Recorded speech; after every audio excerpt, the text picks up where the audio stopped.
The incredible tower that you see right behind me here is known as the Tower of David. It also gave the name to the entire complex where we are standing now, which is also the Historical Museum of Jerusalem and the historical citadel in the Old City, the Tower of David Museum. How come that the tower is named after David? We are located now on the western hill of ancient Jerusalem, a part of the city that was not part of the city of David about 3,000 years ago. We are outside of the boundaries of the core of ancient Jerusalem, the city of Jebus that was conquered by David. So how come that one of the landmarks in Jerusalem is this tower named the Tower of David? We know today that the tower was one of the three monumental towers erected by Herod the Great more than 2,000 years ago in Jerusalem, north of his palace, his magnificent palace, which was located to the south of us, where today lies the Armenian Quarter. Together with the palace, according to the famous Jewish historian Flavius Josephus, Herod built here in this area 3 towers to commemorate 3 people that he loved very much, like his beloved wife Miriam, the Hashmonite princess that eventually he killed her, his brother Fatzael, and his best friend Hippikos, both of them killed. So Herod built here memorial towers in their names. When the Roman legions came here in the summer of the year 70 of the Common Era, almost 2,000 years ago, conquered and destroyed Jerusalem and the second temple, the magnificent temple that was built by Herod, they left only the 3 towers as the memory of this famous city that Pliny the Elder, the famous Roman historian, called the most beautiful city in the East, maybe only second to Rome. So in order to show how great and powerful was this city that the Roman conquered, they decided to leave only the 3 towers. A few centuries later, during the Byzantine period, maybe sometimes in the 5th or the 6th century of the Common Era, people were wandering around and saw the remains of this magnificent tower. And by the way, you can see that the lower part of it is built in the same way as the huge blocks that surround the Temple Mount in the retaining walls that Herod the Great built, together with the building of the new temple on the Temple Mount east of us. We see that the same chiseling, the same delicate framing, and the size of the blocks are very, very similar to the technique and the way the retaining walls of the Temple Mount are looking like, especially the ones that we see along the western wall and the southern wall of the Temple Mount. So we know for sure that this is a remnant of a magnificent construction that Herod the Great built in the last part of the Second Temple period. But a few decades later, during the Byzantine period, when people were wandering around and they saw the remains of this magnificent tower, they asked themselves, who could have built such an amazing tower?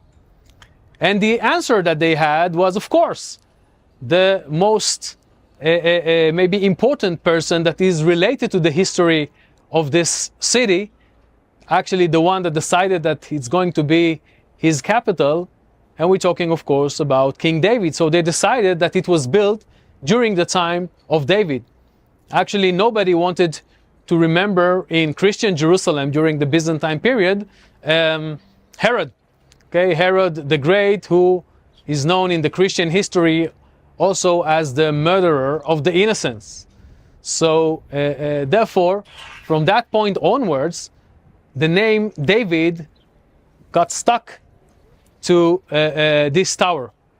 But when you ask today people all around the world, especially Israelites and Jewish people, they sometimes will point to another tower which is located in this complex, and I'm referring to the minaret, the tower of the mosque that was built by the Turks, the Ottomans, when they also added their part in the citadel of Jerusalem and built a mosque inside it.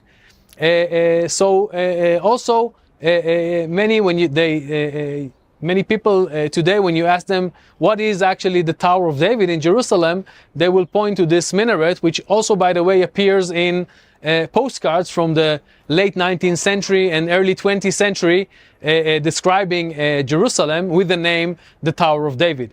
So we see here a very interesting phenomena. First of all, that the realm, the spirit of David, is hovering in the skies above all parts of Jerusalem.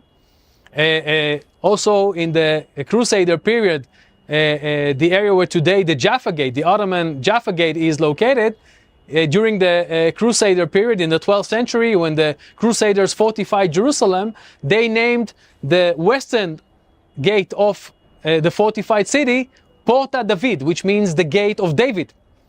And later on we can see also the famous modern hotel in Jerusalem, the most maybe famous hotel in Jerusalem, which was built by the British, the King David Hotel, also bearing the name of the almost mythological king of this holy and significant city, the city of Jerusalem.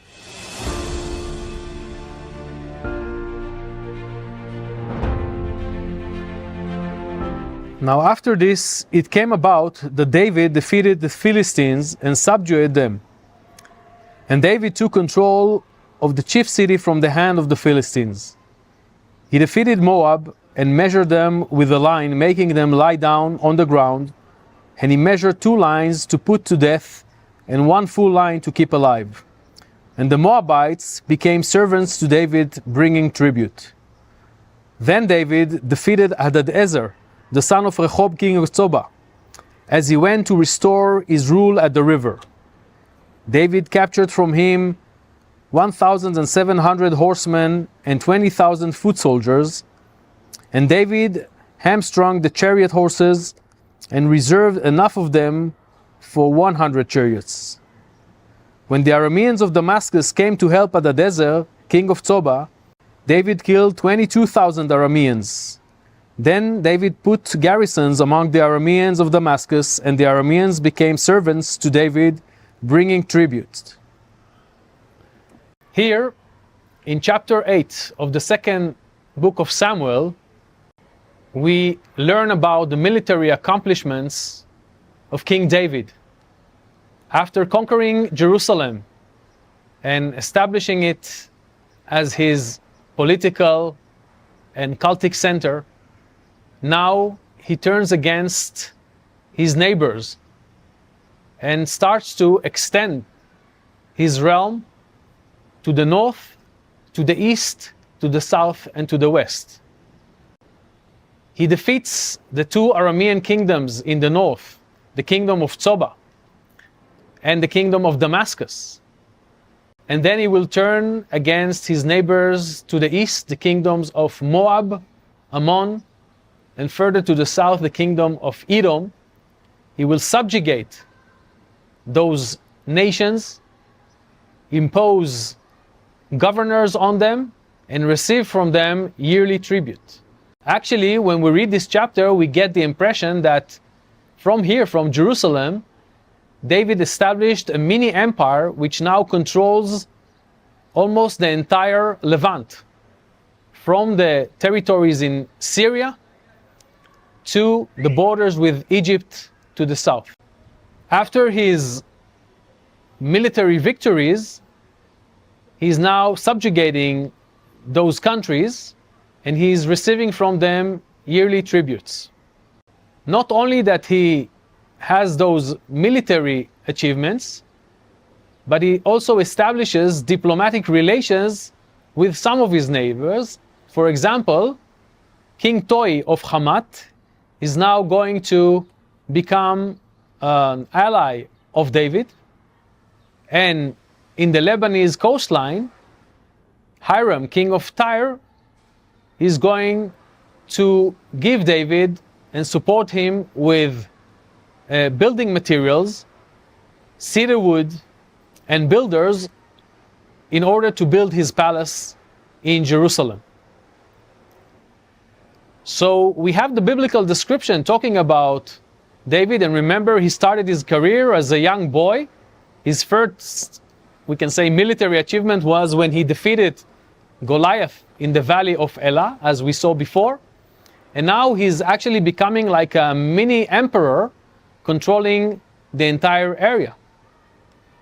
When we look for archaeological evidence for these achievements, especially here in Jerusalem, in the center of his government, there is a big tension between the biblical descriptions, which actually glorify David and David's image as this emperor, and the very, very minimal evidence what we find here in Jerusalem, especially in the area of the city of David.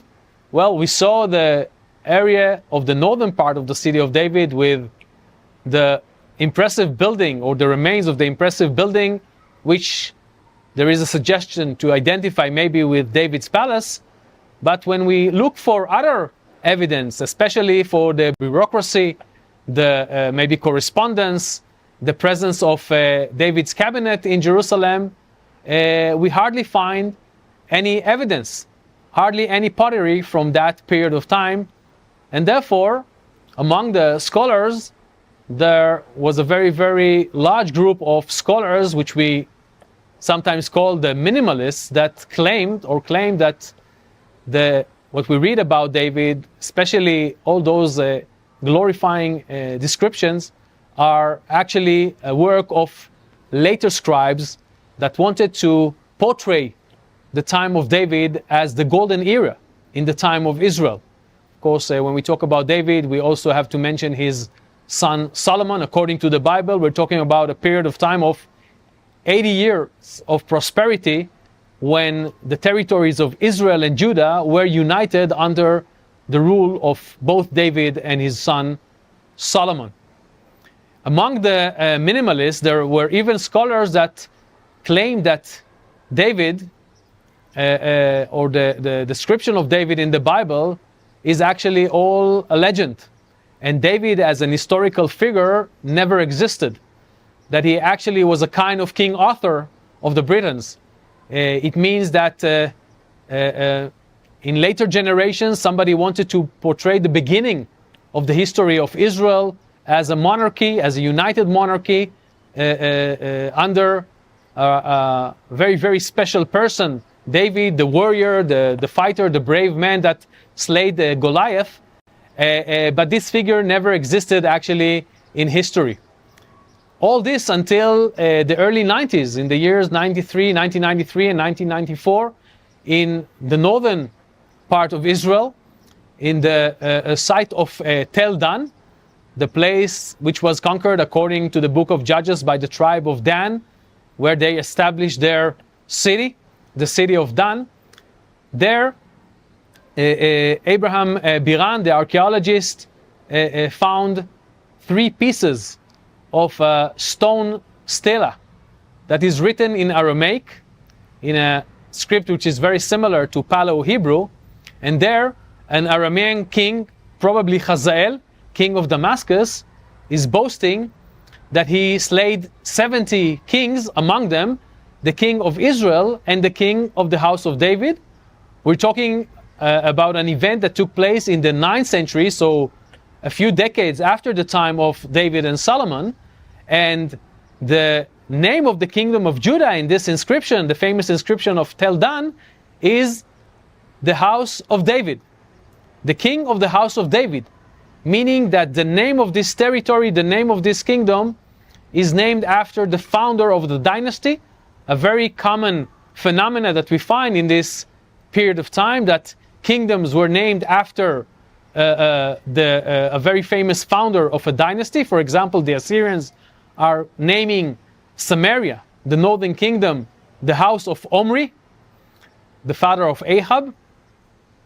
So we see here that in the 9th century, there is an Aramean king, the king of Damascus, that is naming the kingdom of Judah by the name of its founder and his dynasty, the house of David. This evidence brought to an end this very, very strong debate among the scholars if David was really a historical figure. So we can say that David, as an historical figure, probably existed.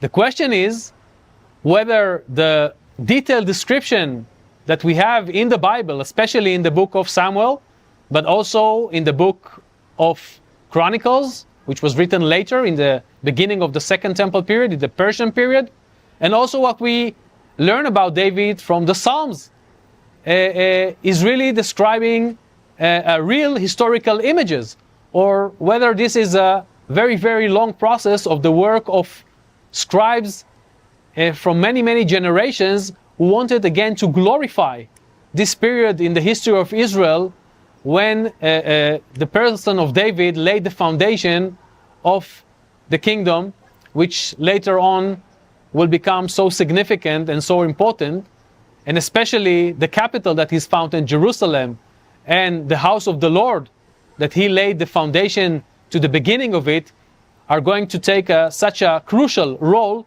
in the history of Israel and later on the history of the kingdom of Judah until its fall by the Babylonians in the beginning of the 6th century BCE.